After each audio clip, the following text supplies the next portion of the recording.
ಹೇಳಿದಂತ ಮಾತನ್ನ ಕೇಳೋದಿಲ್ಲ, ಅವರನ್ನ ನಿಯಂತ್ರಿಸೋದು ಭಾರಿ ಕಷ್ಟ ಆಗುತ್ತೆ ಅನ್ನುವಂತ ಮಾತಿತ್ತು. ಅದಕ್ಕಾಗಿ ಇಲ್ಲಿ ನೀವು ನೈಟ್ ಕರ್ಫ್ಯೂ ಅನ್ನ ಹೇರಬಹುದು ಅನ್ನುವಂತ ನಿಟ್ಟಿನಲ್ಲಿ ಇಲ್ಲಿ ಹೇಳಿಕೆಯನ್ನ ಕೊಡಲಾಗಿದೆ. ಕರಾವಳಿ ಭಾಗದಲ್ಲಿ ಹೊಸ ವರ್ಷಾಚರಣೆಗೆ ಬ್ರೇಕ್. ಕಾರವಾರದಲ್ಲಿ ಸೆಕ್ಷನ್ 144 ಜಾರಿ. ಹೋಟೆಲ್, ರೆಸಾರ್ಟ್, ಸಾರ್ವಜನಿಕ ಪ್ರದೇಶದಲ್ಲಿ ಸಂಭ್ರಮಾಚರಣೆಗೆ ಬ್ರೇಕ್ ಹಾಕಲಾಗಿದೆ. ಉತ್ತರ ಕನ್ನಡ ಜಿಲ್ಲೆಯ ಕರಾವಳಿ ಭಾಗದಲ್ಲಿ ಸೆಕ್ಷನ್ 144 ಅನ್ನ ಜಾರಿ ಮಾಡುವಂತ ವಿಚಾರ ಸದ್ಯ ಗೊತ್ತಾಗ್ತಾ ಇದೆ. ಡಿಸೆಂಬರ್ 31ನೇ ತಾರೀಕಿನ ಸಂಜೆ 4 ಗಂಟೆಯಿಂದ ಸೆಕ್ಷನ್ 144 ಲಾಗು ಆಗುತ್ತೆ. ಜನವರಿ 1ನೇ ತಾರೀಕಿನ ಬೆಳಗಿನ ಜಾವ 6 ಗಂಟೆಯವರೆಗೂ ಕೂಡ ನಿಷೇಧಾಜ್ಞೆ ಇರುತ್ತೆ. 5 ಜನಕ್ಕಿಂತ ಜಾಸ್ತಿ ಜನ ಗುಂಪುಗೂಡೋ ಹಾಗಿಲ್ಲ, ಸಂಭ್ರಮಾಚರಣೆಯನ್ನ ಮಾಡೋ ಹಾಗಿಲ್ಲ. ಯಾವುದೇ ಕಾರಣಕ್ಕೂ ಕಾರವಾರ, ಅಂಕೋಲ, ಕುಮಟಾ, ಹೊನ್ನಾವರ, ಭಟ್ಕಳ ತಾಲೂಕಿನಲ್ಲಿ ಸೆಕ್ಷನ್ 144 ಜಾರಿ ಮಾಡಿ ಸದ್ಯಕ್ಕೆ ಆದೇಶವನ್ನ ಹೊರಡಿಸಲಾಗಿದೆ. ಇದೇ ವೆರಿ ಇಂಪಾರ್ಟೆಂಟ್ ಆಗಿರುವಂತಹ ಸ್ಟೆಪ್ ಇದು. ಉತ್ತರ ಕನ್ನಡ ಎಸ್ಪಿ ಶಿವಪ್ರಕಾಶ್ ದೇವರಾಜ್ ಕೊಟ್ಟಿರುವಂತಹ ಆದೇಶ ಇದು. ಖಂಡಿತವಾಗಿಯೂ ಇಂಥದೊಂದು ಆದೇಶದ ನಿರೀಕ್ಷೆಯಲ್ಲಿದ್ವಿ.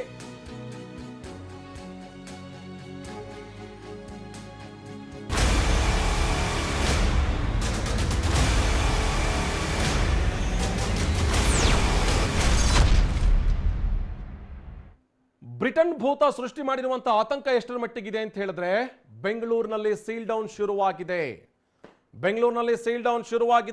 ಬ್ರಿಟನ್ನ ಭೂತ ಬೆಂಗಳೂರಿನಲ್ಲಿ ಸದ್ಯಕ್ಕೆ ಕಾಲಿಟ್ಟಿದೆ. ಕರ್ನಾಟಕವೇ ನಂಬರ್ 1. ಬ್ರಿಟನ್ ಕೊರೋನಾ ಕೇಸ್ನಲ್ಲಿ ಕರ್ನಾಟಕವೇ ನಂಬರ್ 1. ರೂಪಾಂತರಿಯ ಹಾಟ್ಸ್ಪಾಟ್ ಆಯ್ತಾ ರಾಜಧಾನಿ ಬೆಂಗಳೂರು. ಬೆಂಗಳೂರಿಗೆ ಬ್ರಿಟನ್ ಆಘಾತ ಇದು. ಸಿಲಿಕಾನ್ ಸಿಟಿಯ ಯಾವ್ಯಾವ ಏರಿಯಾಗಳಿಗೆ ಕಾದಿದೆ ಬಿಗ್ ಶಾಕ್. ಸಿಲಿಕಾನ್ ಸಿಟಿಯ ಯಾವ್ಯಾವ ಏರಿಯಾಗಳಿಗೆ ಇಂಥದ್ದೊಂದು ದೊಡ್ಡ ಮಟ್ಟದ ಆಘಾತ ಆಗಿದೆ, ಅಥವಾ ಬೆಂಗಳೂರಿನ ಮೂಲೆಗೂ ಹರಡುತ್ತಾ ಬ್ರಿಟನ್ ಹೆಮ್ಮಾರಿ. ನಯಾ ಕೊರೋನಾ ಸಿಂಪ್ಟಮ್ಸ್ ಏನು, ಯಾರು ಇದರ ಟಾರ್ಗೆಟ್? ಬ್ರಿಟನ್ ಕೊರೋನಾ ವೈರಸ್ ಕರ್ನಾಟಕಕ್ಕೆ ಕಾಲಿಟ್ಟಿದೆ, ಬೆಂಗಳೂರಿಗೂ ಕೂಡ ಕಾಲಿಟ್ಟಿದೆ. ಬೆಂಗಳೂರು ಸಿಲಿಕಾನ್ ಸಿಟಿ ಹಾಟ್ಸ್ಪಾಟ್ ಆಗುತ್ತಾ ಅಂತ ಹೇಳಿ ಬ್ರಿಟನ್ ಬಾಂಬ್ ಬ್ಲಾಸ್ಟ್ ಆಗ್ತಿದ್ದ ಹಾಗೆ ಬೆಂಗಳೂರಿನಲ್ಲಿ ಸೀಲ್ ಡೌನ್ 2.0 ಸದ್ಯಕ್ಕೆ ಜಾರಿಗೆ ತರಲಾಗಿದೆ. ಸೋಂಕಿತರು ಪತ್ತೆಯಾದಂತಹ ಅಪಾರ್ಟ್ಮೆಂಟ್ ನಲ್ಲಿ ಭಾರಿ ಹೈಡ್ರಾಮಾ ಸೃಷ್ಟಿಯಾಗಿತ್ತು.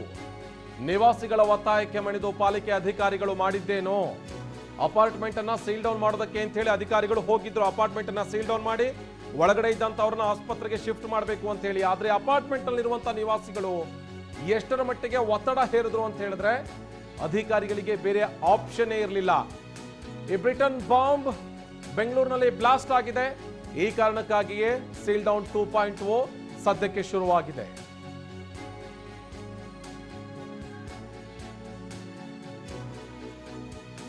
ಇನ್ನು ಬ್ರಿಟನ್ ಭೂತ ಎಷ್ಟರ ಮಟ್ಟಿಗೆ ಬೆಂಗಳೂರನ್ನ ಕಾಡ್ತಾ ಇದೆ ಅನ್ನೋದನ್ನ ಗಮನಿಸ್ತಾ ಹೋಗ್ತಾ ಇದ್ವಿ. ಹಾಗಿದ್ರೆ ಈ ಬ್ರಿಟನ್ ಭೂತ ಬೆಂಗಳೂರಿಗೆ ಒಕ್ಕರಿಸಿದ ಹೇಗೆ? ಬೆಂಗಳೂರಿಗೆ ರೂಪಾಂತರಿ ವೈರಸ್ ಬಂತಲ್ಲ, ವೈರಸ್ ಬಂದಂತಹ ದಾರಿ ಯಾವುದು, ಅಥವಾ ವೈರಸ್ ಅನ್ನ ಮೈಗೆ ಹೊಕ್ಕಿಸಿಕೊಂಡ ಬಂದಂತಹ ವ್ಯಕ್ತಿ ಯಾರು, ಅದು ಹೇಗೆ ಬೆಂಗಳೂರಿಗೆ ಕಾಲಿಟ್ಟು ಅನ್ನೋದ ಕಂಪ್ಲೀಟ್ ಡೀಟೇಲ್ಸ್ ಅನ್ನು ತೋರಿಸ್ತಾ ಹೋಗ್ತೀವಿ. ಡಿಸೆಂಬರ್ 19ನೇ ತಾರೀಕಿನಂದೇ ಬೆಂಗಳೂರಿಗೆ ಬ್ರಿಟನ್ ವೈರಸ್ ಕಾಲಿಟ್ಟಿತ್ತು. ಬ್ರಿಟಿಷ್ ಏರ್ಲೈನ್ಸ್ ನಲ್ಲಿ ಬಂದಂತಹ ಪ್ರಯಾಣಿಕರಿಗೆ ಈ ಕೊರೋನಾ ಹೊಸ ವೈರಸ್ ಕಂಟಕವಾಯಿತು. ಅವರೇ ಬೆಂಗಳೂರಿಗೆ ಏನಾದರೂ ಕಂಟಕ ಆಗ್ತಾರಾ? ಬ್ರಿಟನ್ ಇಂದ ಬೆಂಗಳೂರಿನವರೆಗೆ ಪ್ರಯಾಣದ ಅಷ್ಟು ಡೀಟೇಲ್ಸ್ ಅನ್ನು ಕೊಡ್ತಾ ಹೋಗ್ತೀವಿ. ಬೆಂಗಳೂರಿಗೆ ರೂಪಾಂತರಿ ವೈರಸ್ ಒಕ್ಕರಿಸಿದ ಹೇಗೆ? ಬ್ರಿಟನ್ನ ರೂಪಾಂತರಗೊಂಡಿರುವಂತಹ ಕೊರೋನಾ ವೈರಸ್ ಬೆಂಗಳೂರಿಗೆ ಕಾಲಿಟ್ಟಿದ್ದು ಹೇಗೆ ಅನ್ನೋದರ ಕಂಪ್ಲೀಟ್ ಡೀಟೇಲ್ಸ್ ಅನ್ನ ತೋರಿಸ್ತಾ ಹೋಗ್ತೀವಿ.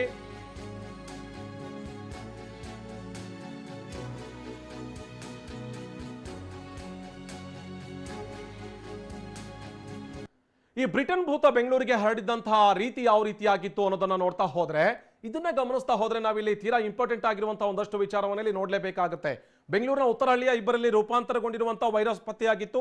ಈ ಇಬ್ಬರು ಬಂದಂತಹ ದಿನಾಂಕ ಅಥವಾ ಬಂದಂತಹ ದಿನ ಇತ್ತಲ್ಲ, ಅದು ಒಂದೇ. ಏನೋ ಜೆಪಿ ನಗರದಲ್ಲಿ 33 ವರ್ಷದ ವ್ಯಕ್ತಿಗೂ ಕೂಡ ಕೊರೋನಾ ಸೋಂಕಿರೋದು ದೃಢಪಟ್ಟಿತ್ತು. 33 ವರ್ಷದ ವ್ಯಕ್ತಿ ಜೆಪಿ ನಗರದವನು. ಇನ್ನುಳಿದಂತಹ ಇಬ್ಬರು ಉತ್ತರಹಳ್ಳಿಯ ವಸಂತಪುರದ ನಿವಾಸಿಗಳು. ಡಿಸೆಂಬರ್ 19ನೇ ತಾರೀಕಿನಂದು ಬ್ರಿಟಿಷ್ ಏರ್ಲೈನ್ಸ್ ನಲ್ಲಿ ಬೆಂಗಳೂರಿಗೆ ಬಂದಿಳಿದಂತಹ 3 ಜನ. ಇವರು 3 ಜನ ಬ್ರಿಟಿಷ್ ಏರ್ಲೈನ್ಸ್ ಅಲ್ಲಿ ಬೆಂಗಳೂರಿಗೆ ಬಂದಿಳಿದಿದ್ರು. ಡಿಸೆಂಬರ್ 19ನೇ ತಾರೀಕಿನಂದು ಬ್ರಿಟಿಷ್ ಏರ್ಲೈನ್ಸ್ ಮೂಲಕ ಬೆಂಗಳೂರಿಗೆ ಬಂದಂತವ್ರು ಇವರು. ಬೆಂಗಳೂರಿಗೆ ಬಂದ ನಂತರದಲ್ಲಿ ಇವರಿಗೆ ಬೇರೆ ಬೇರೆ ರೀತಿಯಲ್ಲಿ ಒಂದಷ್ಟು ಟೆಸ್ಟ್ ಅನ್ನ ಮಾಡಿಸಲಾಗಿತ್ತು. 3 ರೂಪಾಂತರಿ ಸೋಂಕಿತರು ಒಂದೇ ವಿಮಾನದಲ್ಲಿ ಬಂದಿದ್ರು. ಗಮನಿಸಬೇಕಾಗಿರುವಂತಹ ಅಂಶ ಇದು. ಈ 3 ಜನ ಟ್ರಾವೆಲ್ ಮಾಡಿರೋದು ಒಂದೇ ಫ್ಲೈಟ್ ಅಲ್ಲಿ. ಮೂರು ಕೂಡ ಒಂದೇ ಫ್ಲೈಟ್ನಲ್ಲಿ ಇದ್ರು, ಒಂದೇ ಫ್ಲೈಟ್ನಲ್ಲಿಯೇ ಕರ್ನಾಟಕಕ್ಕೆ ಕಾಲಿಟ್ಟಿದ್ರು, ಬೆಂಗಳೂರಿಗೆ ಕಾಲಿಟ್ಟಿದ್ರು. 33 ವರ್ಷದ ಸೋಂಕಿತನಿಗೆ ಖಾಸಗಿ ಆಸ್ಪತ್ರೆಯಲ್ಲಿ ಚಿಕಿತ್ಸೆ ಕೊಡಲಾಗ್ತಾ ಇದೆ. ಈ 33 ವರ್ಷದ ವ್ಯಕ್ತಿ ಇದ್ದಾನಲ್ಲ, ಇವರಿಗೆ ಖಾಸಗಿ ಆಸ್ಪತ್ರೆಯಲ್ಲಿ ಸದ್ಯಕ್ಕೆ ಚಿಕಿತ್ಸೆಯನ್ನು ಕೊಡಲಾಗ್ತಾ ಇದೆ. ಇನ್ನುಳಿದಂತೆ ತಾಯಿ ಹಾಗೇನೆ ಮಗಳಿಗೆ ಕೊರೋನಾ ಸೋಂಕು ತಗುಲಿದೆಯಲ್ಲ, ಹೊಸ ಬ್ರಿಟನ್ ವೈರಸ್, ಅವರನ್ನು ವಿಕ್ಟೋರಿಯಾ ಆಸ್ಪತ್ರೆಯಲ್ಲಿಟ್ಟು ಚಿಕಿತ್ಸೆಯನ್ನು ಕೊಡಲಾಗ್ತಾ ಇದೆ.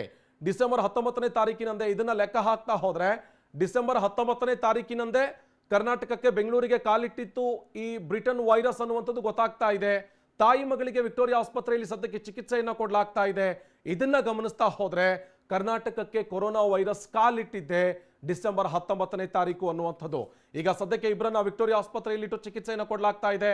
ಮತ್ತೊಬ್ಬ ವ್ಯಕ್ತಿಯನ್ನ 33 ವರ್ಷದ ವ್ಯಕ್ತಿಯನ್ನ ಖಾಸಗಿ ಆಸ್ಪತ್ರೆಯಲ್ಲಿ ಚಿಕಿತ್ಸೆ ಕೊಡಲಾಗ್ತಾ ಇದೆ.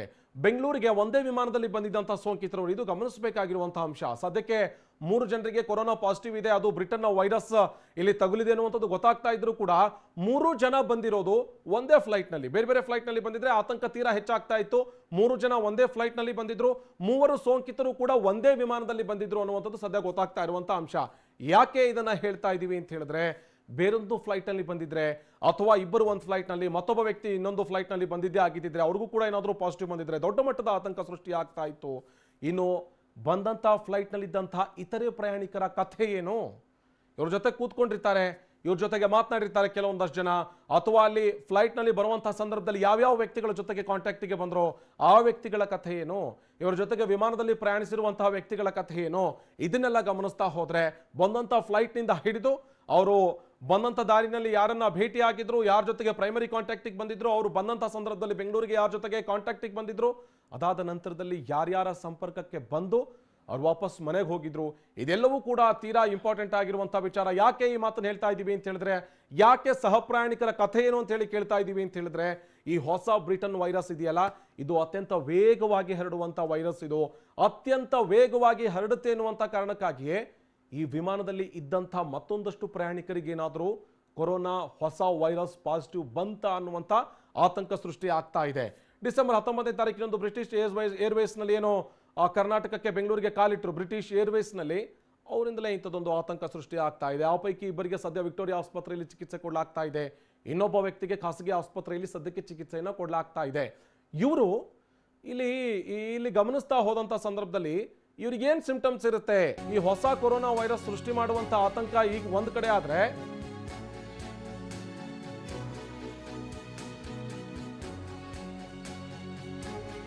ರೂಪಾಂತರಿ ವೈರಸ್ ಒಕ್ಕರಿಸಿಕೊಂಡ್ರೆ ಇನ್ನಿಲ್ಲದ ಕಾಟ ಕೊಡುತ್ತೆ. ಹಾಗಿದ್ರೆ ಏನೇನಿರುತ್ತೆ ಅದರ ಸಿಂಪ್ಟಮ್ಸ್, ಎಷ್ಟರ ಮಟ್ಟಿಗೆ ಕಾಟ ಕೊಡುತ್ತೆ? ದೇಹದ ಒಳಗಡೆ ಬ್ರಿಟನ್ ವೈರಸ್ ಹೊಕ್ಕರೆ ಏನೆಲ್ಲ ಸಮಸ್ಯೆ ಆಗುತ್ತೆ?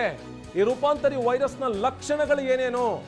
ಈ ಕೊರೋನಾ ಇದ್ದಂತ ಸಂದರ್ಭದಲ್ಲಿ ಆ ಕೊರೋನಾ ಕೊಟ್ಟಂತಹ ಕಾಟ, ಅದು ಉಂಟು ಮಾಡಿದಂತಹ ಈ ರೀತಿ, ಅದು ಕೊಟ್ಟಂತಹ ತೊಂದರೆ ಇದೆಯಲ್ಲ, ಅದು ಒಂದು ಭಾಗ ಆದ್ರೆ ಈ ರೂಪಾಂತರಿ ವೈರಸ್ನಿಂದ ಎದುರಾಗುವಂತಹ ಆರೋಗ್ಯದ ಸಮಸ್ಯೆಗಳೇನು, ಇದು ಒಂದು ಭಾಗ. ಈ ರೂಪಾಂತರಗೊಂಡಂತಹ ವೈರಸ್ ಅಂತಿಂತ ಹೆಮ್ಮಾರಿ ಅಲ್ಲ.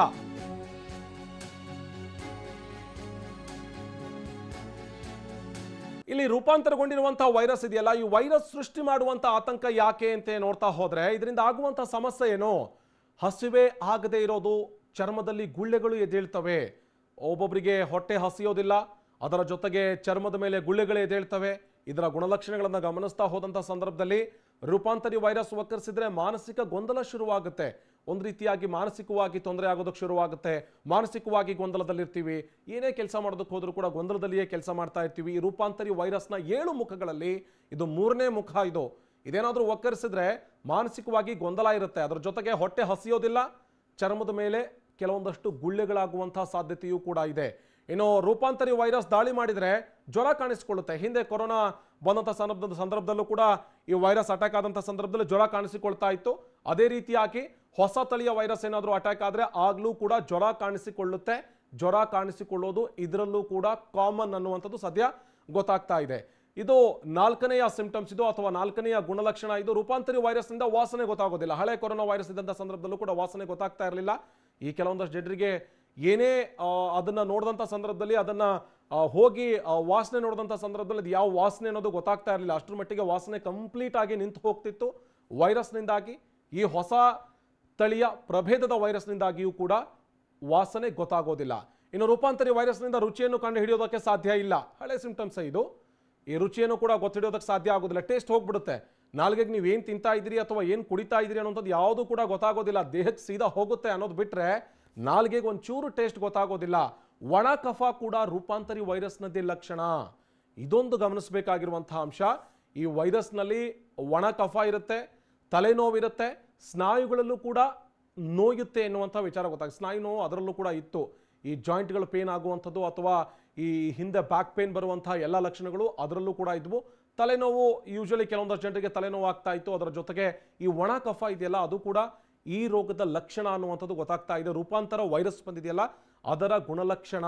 ನಿಮ್ಮ ದೇಹದ ಒಳಗಡೆ ಏನಾದರೂ ಹೊಕ್ಕು ಇಂಥ ಒಂದಷ್ಟು ಸಿಂಪ್ಟಮ್ಸ್ಗಳು ನಿಮಗೆ ಕಾಣಿಸುತ್ತೆ ಅನ್ನೋದಾದರೆ ಅದು ರೂಪಾಂತರಗೊಂಡಿರುವಂಥ ವೈರಸ್ ಏನ ಅನ್ನುವಂಥ ಆತಂಕ ಸದ್ಯಕ್ಕೆ ಸೃಷ್ಟಿ ಆಗ್ತಾ ಇದೆ.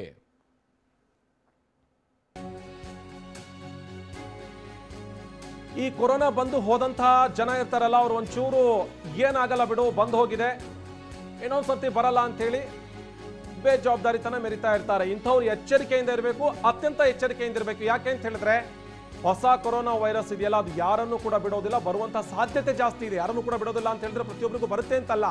ಯಾರು ನಿರ್ಲಕ್ಷ್ಯ ವಹಿಸ್ತಾರೋ, ಯಾರು ತ್ರಿಸೂತ್ರವನ್ನ ಪಾಲಿಸೋದಿಲ್ವೋ ಅಂಥವರಿಗೆ ಕೊರೋನಾ ವೈರಸ್ ಬರುವಂತ ಸಾಧ್ಯತೆ ಜಾಸ್ತಿ ಇದೆ.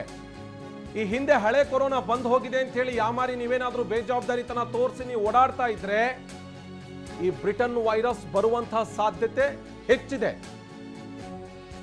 ಸದ್ದಿಲ್ಲದೆ ಜೀವಕ್ಕೆ ಸಂಚಕಾರ ತರುವಂತಹ ವೈರಸ್ ಇದು. ಕೊರೋನಾ ಬಂದು ಹೋದವರೇ ಎಚ್ಚರಿಕೆಯನ್ನು ವಹಿಸಬೇಕು, ಅತ್ಯಂತ ಎಚ್ಚರಿಕೆಯನ್ನು ವಹಿಸಬೇಕು. ಬಂದ್ ಹೋಗಿದೆ, ಆಂಟಿಬಾಡಿ ಡೆವಲಪ್ ಆಗಿದೆ, ರೋಗ ನಿರೋಧಕ ಶಕ್ತಿ ಕೂಡ ಜಾಸ್ತಿ ಇದೆ, ಆಸ್ಪತ್ರೆಯಲ್ಲಿ ದಾಖಲಾಗಿದೆ, ವಾಪಸ್ ಬಂದಿದ್ದೀನಿ, ಹೊಸ ಕೊರೋನಾ ವೈರಸ್ ನನಗೆಲ್ಲಿ ಬರುತ್ತೆ ಅಂತ ಹೇಳಿ ಏನಾದರೂ ಅನ್ಕೊಂಡಿದ್ರೆ ಅಂಥವರು ತೀರಾ ಎಚ್ಚರಿಕೆಯಿಂದ ಇರಬೇಕಾದಂತಹ ಅನಿವಾರ್ಯತೆ ಇದೆ. ಯಾಕೆ ಅಂತ ಹೇಳಿದ್ರೆ ಬ್ರಿಟನ್ ವೈರಸ್ ಅಂಥವರನ್ನು ಕೂಡ ಬಿಡೋದಿಲ್ಲ, ಹಬ್ಬುವಂತಹ ಸಾಧ್ಯತೆ ಜಾಸ್ತಿ ಇದೆ. ರೋಗ ನಿರೋಧಕ ಶಕ್ತಿ ಅನ್ನುವಂಥದ್ದು ಬೆಳೆದಿರೋದು ಈ ಹಳೆ ಕೊರೋನಾ ವೈರಸ್ಗೆ ಇದ್ದಂಥ ಸ್ಟ್ರೇನ್ ಇತ್ತಲ್ಲ ಅದಕ್ಕೆ ಬೆಳೆದಿರುವಂಥ ಆಂಟಿಬಾಡಿ ಅದು. ಆದರೆ ಹೊಸ ವೈರಸ್ ಬಂದಂಥ ಸಂದರ್ಭದಲ್ಲಿ ಅದಕ್ಕೆ ದೇಹ ಯಾವ ರೀತಿಯಾಗಿ ರೆಸ್ಪಾಂಡ್ ಮಾಡುತ್ತೆ, ಅದಕ್ಕೆ ದೇಹ ಯಾವ ರೀತಿಯಾಗಿ ಸ್ಪಂದಿಸುತ್ತೆ ಅನ್ನೋದರ ಆಧಾರದ ಮೇಲೆ ಒಬ್ಬ ಮನುಷ್ಯನಿಗೆ ಕೊರೋನಾ ಎಷ್ಟರ ಮಟ್ಟಿಗೆ ಬಾಧಿಸಬಹುದು ಅನ್ನೋದನ್ನ ಗೊತ್ತಿಡೋದಕ್ಕೆ ಸಾಧ್ಯ ಆಗುತ್ತೆ. ಆದರೆ ಈ ಕೊರೋನಾ ಬಂದು ಹೋಗಿದೆ, ಆಲ್ರೆಡಿ ಆಸ್ಪತ್ರೆಯಲ್ಲಿ ಚಿಕಿತ್ಸೆ ತೆಗೆದುಕೊಂಡು ಬಂದಿದ್ದೀನಿ, ಸಾಕಷ್ಟು ನನ್ನ ದೇಹದಲ್ಲಿ ರೋಗ ನಿರೋಧಕ ಶಕ್ತಿ ಇದೆ ಅಂತ ಹೇಳಿ ನೀವೇನಾದರೂ ಒಂದು ಸ್ವಲ್ಪ ಯಾಮಾರಿದ್ರೆ ಎಚ್ಚರ ಎಚ್ಚರ. ಯಾಕೆ ಅಂತ ಹೇಳಿದ್ರೆ ಹೊಸ ಬ್ರಿಟನ್ನ ಪ್ರಭೇದ ಯಾವಾಗ ಬೇಕಿದ್ರೂ ನಿಮ್ಮ ದೇಹ ಹೊಕ್ಕಬಹುದು, ಅದರ ಗುಣಲಕ್ಷಣವನ್ನು ಕ್ರಿಯೇಟ್ ಮಾಡ್ಬೋದು, ಯಾವಾಗ ಬೇಕಿದ್ರೂ ನಿಮಗೆ ಸೋಂಕು ಅಟ್ಯಾಕ್ ಆಗುವಂಥ ಸಾಧ್ಯತೆ ಇದೆ. ಯಾಕೆ ಅಂತ ಹೇಳಿದ್ರೆ ನಿಮ್ಮ ದೇಹದಲ್ಲಿ ಒಂದೊಮ್ಮೆ ಏನಾದರೂ ಕೊರೋನಾ ಬಂದು ಹೋದಂಥವರ ದೇಹದಲ್ಲಿ ಆಂಟಿಬಾಡಿ ಈ ರೋಗ ನಿರೋಧಕ ಶಕ್ತಿ ಬೆಳೆದಿರೋದು ಹಳೆಯ ಕೋವಿಡ್ನ ವೈರಸ್ನ ಸ್ಟ್ರೇನಿಗೆ ವಿನಃ ಹೊಸದಕ್ಕಲ್ಲ. ಹೊಸ ತಳಿಯ ಕೊರೋನಾಗೆ ಇಲ್ಲಿ ಆಂಟಿಬಾಡಿ ಡೆವಲಪ್ ಆಗಿದೆಯೋ ಆಗಿಲ್ವೋ ಅನ್ನುವಂಥದ್ದು ಇನ್ನಷ್ಟೇ ದೃಢಪಡಬೇಕಿದೆ. ಹೀಗಿರುವಂತಹ ಸಂದರ್ಭದಲ್ಲಿ ಕೊರೋನಾ ಬಂದು ಹೋದಂಥ ವ್ಯಕ್ತಿಗಳು ಎಚ್ಚರ ತಪ್ಪಿದ್ರೆ ಅಪಾಯ ಕಟ್ಟಿಟ್ಟ ಬುತ್ತಿ ಎನ್ನುವಂತಹ ಮಾತುಗಳನ್ನ ಸ್ವತಃ ತಜ್ಞರು ಹೇಳ್ತಾ ಇದ್ದಾರೆ. ಇದನ್ನ ಗಮನಿಸ್ತಾ ಹೋದ್ರೆ ಯಾರಿಗೆ ಕೊರೋನಾ ಬಂದಿಲ್ಲ ಅವರು ಎಷ್ಟರ ಮಟ್ಟಿಗೆ ಕೇರ್ ತೆಗೆದುಕೊಳ್ಬೇಕೋ ಅಷ್ಟೇ ಪ್ರಮಾಣದ ಕೇರ್ ಅನ್ನ ಬಂದು ಹೋದಂಥವರು ಕೂಡ ತೆಗೆದುಕೊಳ್ಬೇಕು. ಇದು ವೆರಿ ವೆರಿ ಇಂಪಾರ್ಟೆಂಟ್ ಆಗಿರುವಂತಹ ವಿಚಾರ. ಒಬ್ಬ ವ್ಯಕ್ತಿಗೆ ಕೊರೋನಾ ಸೋಂಕು ತಗಲಿಯೇ ಇಲ್ಲ, ಈ ಹಳೆ ಪ್ರಭೇದದ ಕೊರೋನಾ ಸೋಂಕು ಕೂಡ ತಗಲಿಲ್ಲ ಅಥವಾ ಹೊಸ ಕೊರೋನಾ ಸೋಂಕು ಕೂಡ ತಗಲಿಲ್ಲ ಅನ್ನೋದಾದ್ರೆ ಎಚ್ಚರಿಕೆಯಿಂದ ಎಷ್ಟರ ಮಟ್ಟಿಗೆ ಇರಬೇಕು ಅಂತ ಹೇಳಿದ್ರೆ ಆಗ ಎಷ್ಟರ ಮಟ್ಟಿಗೆ ಎಚ್ಚರಿಕೆ ವಹಿಸಿ ಅದರಿಂದ ತಪ್ಪಿಸ್ಕೊಂಡಿದ್ವೋ ಅಷ್ಟೇ ಎಚ್ಚರಿಕೆಯನ್ನ ಈಗಲೂ ಕೂಡ ವಹಿಸ್ಕೊಂಡು ಇದರಿಂದ ತಪ್ಪಿಸ್ಕೊಳ್ಬೇಕು.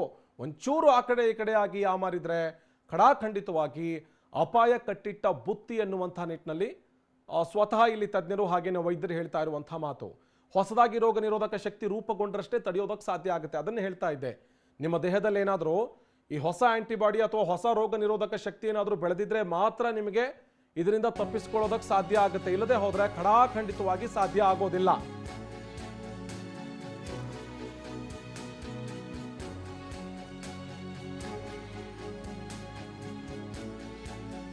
ರೂಪಾಂತರಿ ಸೋಂಕಿತರಿಗೆ ಪ್ರತ್ಯೇಕ ಚಿಕಿತ್ಸೆಯನ್ನು ನೀಡಬೇಕಾಗತ್ತಾ?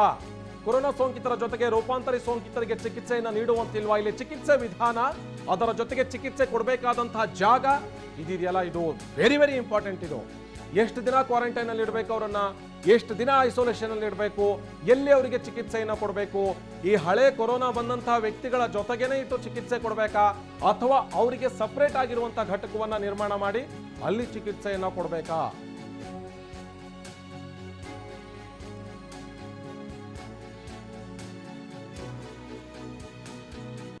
ಇಲ್ಲಿ ಕೊರೋನಾ ಸೋಂಕಿತರ ಜೊತೆಗಿದೆಯಲ್ಲ, ಕೊರೋನಾ ಸೋಂಕಿತರ ಜೊತೆಗೆ ಇವ್ರನ್ನ ಚಿಕಿತ್ಸೆ ಕೊಡೋದಕ್ಕೆ ಸಾಧ್ಯ ಆಗೋದೇ ಇಲ್ಲ. ಟಿವಿ9ಗೆ ಇಲ್ಲಿ ಸ್ಪಷ್ಟಪಡಿಸಿರೋ ಹಾಗೆ ಚಿಕಿತ್ಸಾ ವಿಧಾನ ಹಳೆ ಪದ್ಧತಿನೇ. ಈ ರೂಪಾಂತರಿ ವೈರಸ್ ದೃಢಪಟ್ಟರೆ 28 ದಿವಸಗಳ ಕಾಲ ಚಿಕಿತ್ಸೆಯನ್ನು ಕೊಡಬೇಕಾಗುತ್ತೆ. ಒಂದಲ್ಲ ಎರಡಲ್ಲ 28 ದಿವಸಗಳ ಕಾಲ ಚಿಕಿತ್ಸೆಯನ್ನು ಕೊಡಬೇಕಾಗುತ್ತೆ. ಸೋಂಕಿತರಿಗೆ 28 ದಿನಗಳ ಕಾಲ ಚಿಕಿತ್ಸೆಯನ್ನು ನೀಡೋದಕ್ಕೆ ಯೋಚನೆಯನ್ನು ಮಾಡಲಾಗ್ತಾ ಇದೆ. ಖಡಾಖಂಡಿತವಾಗಿ 28 ದಿವಸ ಅವರಿಗೆ ಚಿಕಿತ್ಸೆಯನ್ನು ಕೊಡಬೇಕು ಅನ್ನುವಂಥ ನಿರ್ಧಾರಕ್ಕೆ ಸರ್ಕಾರ ಬರುವಂಥ ಸಾಧ್ಯತೆಯೇ ಜಾಸ್ತಿ ಇದೆ. ಇನ್ನು ಕೊರೋನಾ ಸೋಂಕಿತರ ಜೊತೆಗೆ ರೂಪಾಂತರಿ ಸೋಂಕಿತರಿಗೆ ಚಿಕಿತ್ಸೆ ನೀಡೋ ಹಾಗಿಲ್ಲ. ವೆರಿ ಇಂಪಾರ್ಟೆಂಟ್ ಆಗಿರುವಂಥ ವಿಚಾರ ಇದು. ಈಗ ಎಕ್ಸಾಂಪಲ್ ಅಂತ ಹೇಳಿದ್ರೆ ಯಾವುದೋ ಒಬ್ಬ ವ್ಯಕ್ತಿಗೆ ಕೊರೋನಾ ಪಾಸಿಟಿವ್ ಬರುತ್ತೆ. ಈ ಕೊರೋನಾ ಪಾಸಿಟಿವ್ ಬಂದಂಥ ವ್ಯಕ್ತಿ ಆಸ್ಪತ್ರೆಗೆ ದಾಖಲಾಗ್ತಾನೆ. ಇದೇ ರೀತಿಯಾಗಿ ಮತ್ತೊಬ್ಬ ವ್ಯಕ್ತಿಗೆ ಕೊರೋನಾ ಪಾಸಿಟಿವ್ ಆಗಿ ಅವನಿಗೇನಾದ್ರೂ ಬ್ರಿಟನ್ ವೈರಸ್ ಇದೆ ಅಂತ ಹೇಳಿದ್ರೆ ಇಬ್ಬರನ್ನ ಒಂದೇ ಕಡೆ ಇಟ್ಟು ಚಿಕಿತ್ಸೆ ಕೊಡೋದಕ್ಕೆ ಖಡಾಖಂಡಿತವಾಗಿ ಸಾಧ್ಯ ಇಲ್ಲ. ಇಬ್ಬರನ್ನ ಒಂದೇ ಕಡೆಗೆ ಚಿಕಿತ್ಸೆ ಕೊಡೋದಕ್ಕೆ ಸಾಧ್ಯನೇ ಇಲ್ಲ. ಇವನಿಗೆ ಪ್ರತ್ಯೇಕವಾಗಿರಿಸಿ ಚಿಕಿತ್ಸೆ ಕೊಡಬೇಕು. ಬ್ರಿಟನ್ ವೈರಸ್ ಬಂದಿರುವಂತಹ ಹೊಸ ಪ್ರಭೇದದ ವೈರಸ್ಗೆ ತುತ್ತಾಗಿರುವಂತಹ ವ್ಯಕ್ತಿನ ಬೇರೆ ಕಡೆ ಇಟ್ಟು ಚಿಕಿತ್ಸೆಯನ್ನು ಕೊಡಬೇಕು. ಹೀಗೆ ಕೊಟ್ರೆ ಮಾತ್ರ ಒಬ್ಬರಿಂದ ಒಬ್ಬರಿಗೆ ಸ್ಪ್ರೆಡ್ ಆಗೋದನ್ನ ನಿಲ್ಲಿಸೋದಕ್ಕೆ ಸಾಧ್ಯ ಆಗುತ್ತೆ. ಈ ರೂಪಾಂತರಿ ವೈರಸ್ ಚಿಕಿತ್ಸೆಗೆಂದೇ ಆಸ್ಪತ್ರೆಗಳು ಸಿದ್ಧವಾಗಬೇಕಿದೆ. ಇದು ಚಾಲೆಂಜ್ ಇರುವಂಥದ್ದು ಇಲ್ಲಿ.